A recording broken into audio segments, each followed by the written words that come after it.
Hi, Hey, how's it going?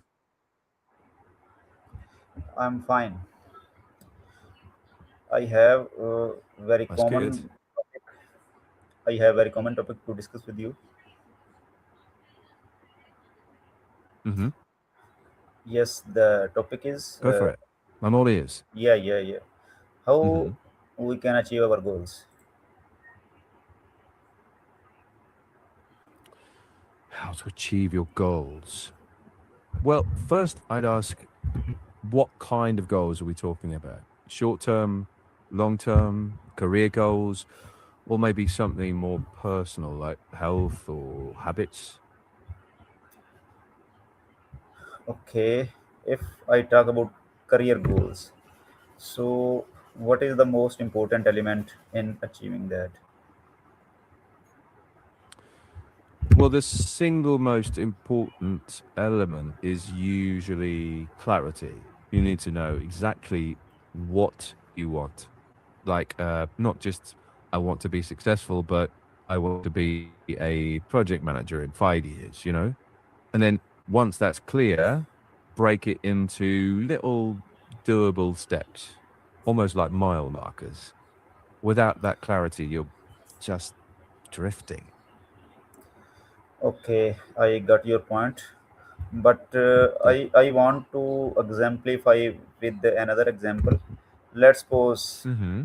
let's suppose I am a teacher and I want to suggest Mm-hmm. my students of O level or A level class that uh, how they can grow in their educational career, or you may say that what Mm. kind of subject they must choose after passing out the relevant degree. So, how do I counsel them? Okay. Let me think. For O level or A level students, I'd steer them towards exploring their interests and strengths first. Like, are they more drawn to problem solving, creativity, or working with people? Then connect that to subjects that open doors. For example, science and math for engineering paths or business studies for commerce careers. But I'd also stress that no subject guarantees success. It's the mix of interest, ability, and consistent effort that really counts.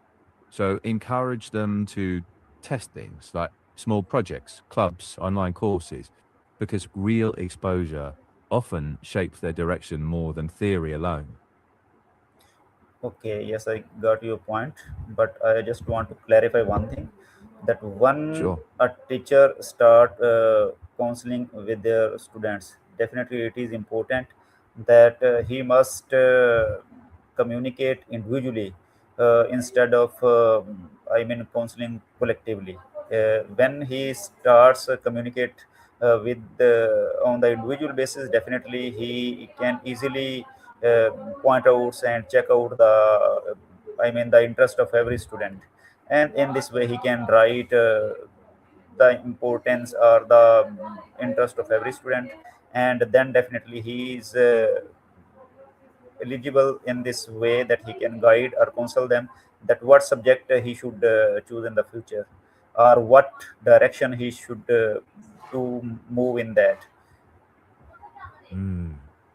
Yeah, one-on-one counseling makes a big difference because each student has different sparks, different worries. In those sessions, ask open questions like, what subjects actually excite you? Or what kind of work environment can you imagine yourself in?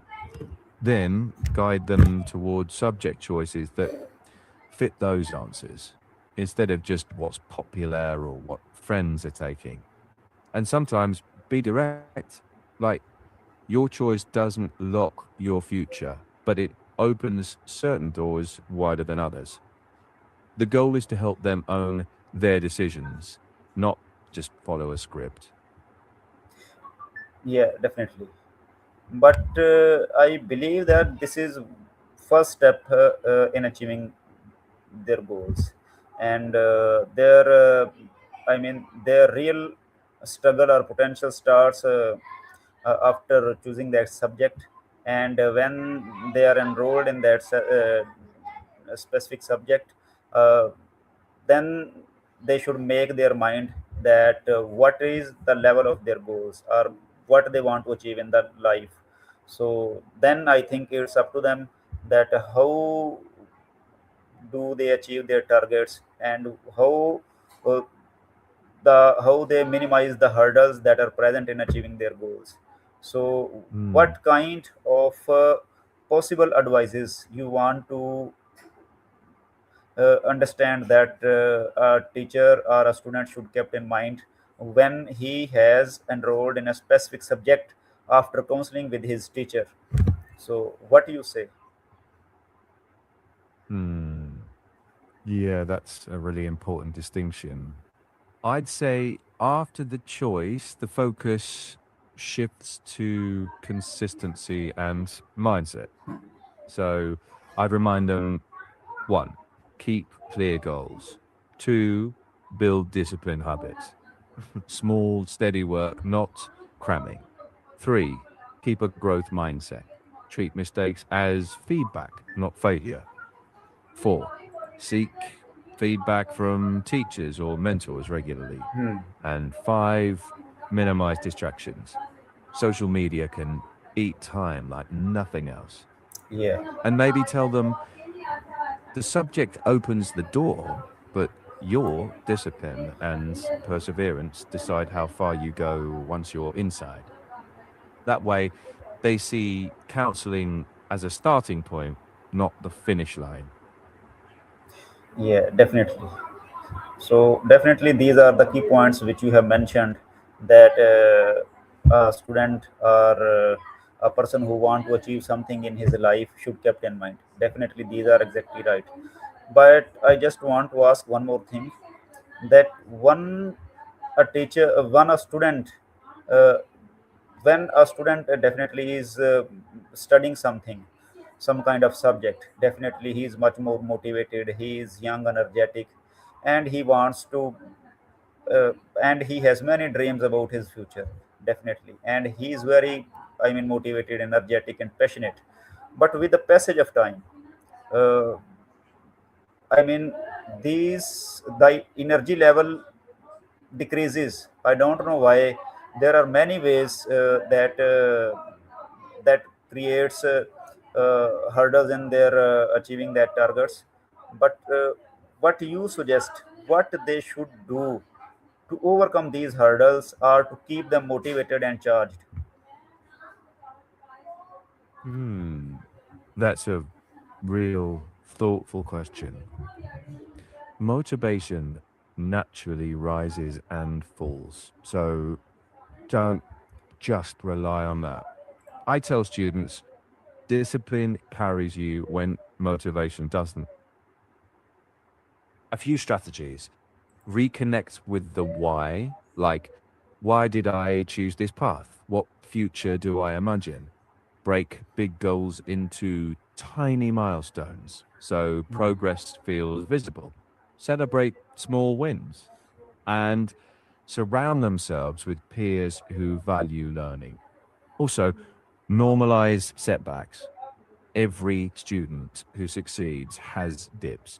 The difference is persistence.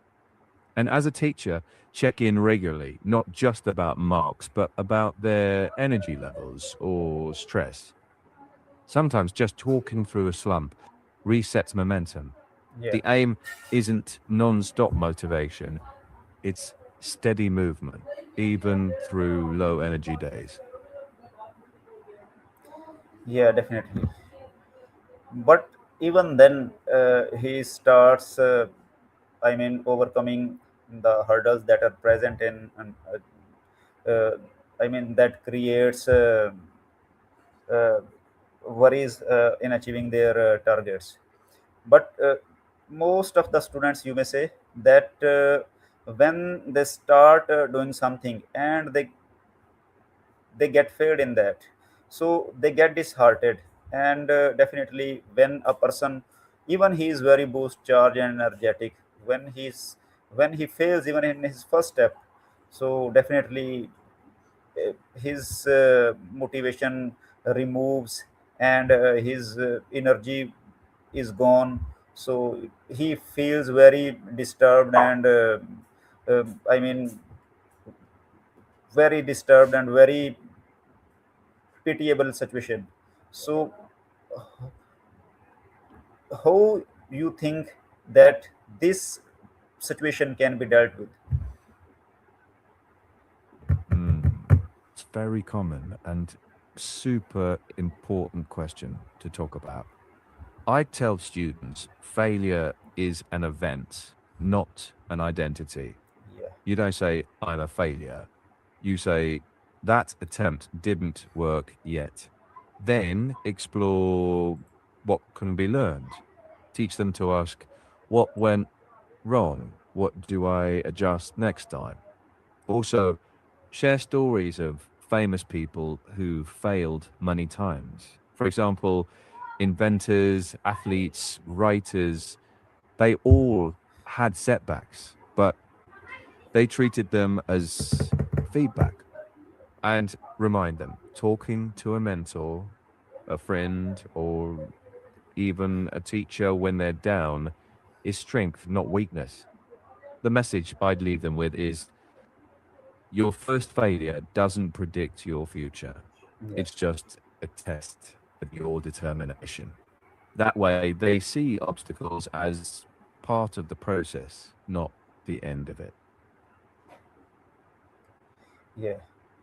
And do you believe that the social environment or the culture plays an important role in achieving or distracting a person from his goals? So, do you believe that society, culture, or our many things that surrounds us play an important role in this regard? Hmm. Yeah, I do. The environment can push someone forwards or hold them back. A positive circle of family, teachers, hardworking friends helps motivation grow. But a negative environment, destruction, peer pressure, or even people who don't believe in success, that can really weigh heavy.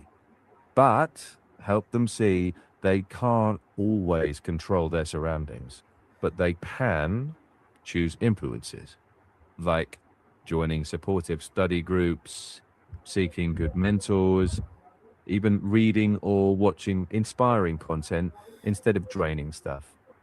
Culture and society matter, but they don't define the future.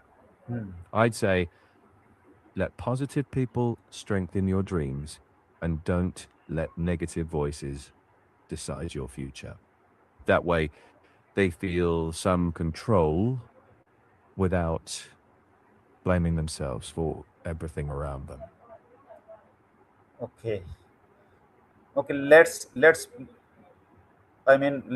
assume that if a person who is very charged and motivated, he lives in a society that is almost illiterate, and every person is, behaves as a pessimist. So, he is surrounds by a negative voices. So, in this case, definitely there may be some positive voices and positive people as well who have positive and encouraging behavior, but definitely majority are negative role playing persons. So then definitely he's a person, and he's a human being who has feelings, uh, and the uh, suggestions and the matters of the people definitely play an important role in our psychological issues. So how he can overcome it? Hmm, that is gritty, but not hopeless. Teach them to build a little island of support, maybe even one trusted teacher or family member or mentor can make a huge difference. If the local culture feels discouraging, expose them to wider perspectives, online courses, educational videos, inspiring biographies, so they're not boxed in. Also, teach them to filter criticism. Not every negative opinion deserves equal weight. So, build an internal compass. Like, does this feedback help me grow or is it just noise? Yeah, That skill, separating useful advice from pessimism, is a life skill in itself. yeah, definitely. Okay. Uh, it's a wonderful discussion with you. Thank you for your participation in sport. Uh, Thank you. I'm always happy to talk these things through.